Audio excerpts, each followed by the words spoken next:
Patay na ng matagpuan ang isang lalaking hinihinalang nalunod matapos maligo sa Ilog Pasig.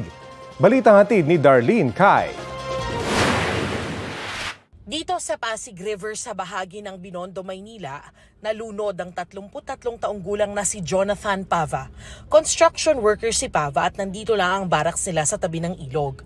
Kwento ng kanyang pinsan at katrabaho na si Rogin, nagiinuman sila nang magyaya si Jonathan na maligo sa ilog.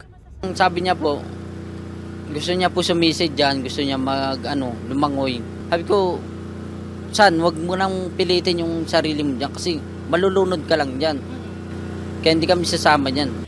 Nagalit pa nga raw si Jonathan nang pigilan siya ng mga kasama. Nagpumilit na po siya. Nagwawala, inihila na po yung mga kasama namin. Kaya inano ko po siya, panres ko po siya, hinawakan ko sa katawan.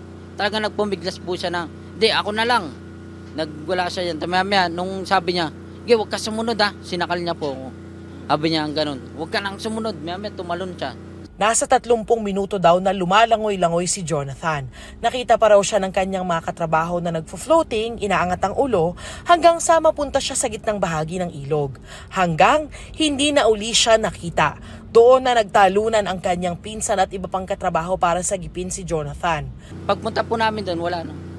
Hindi na po namin naabutan. Rumesponde ang Philippine Coast Guard at Manila DRRMO.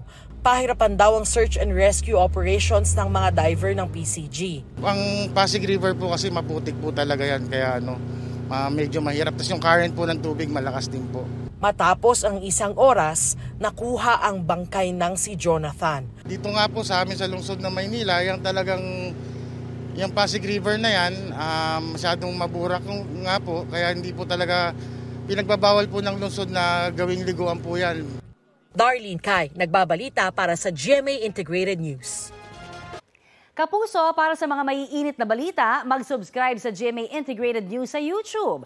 Sa mga kapuso naman abroad, subaybayan nyo kami sa GMA Pinoy TV at sa www.gmanews.tv.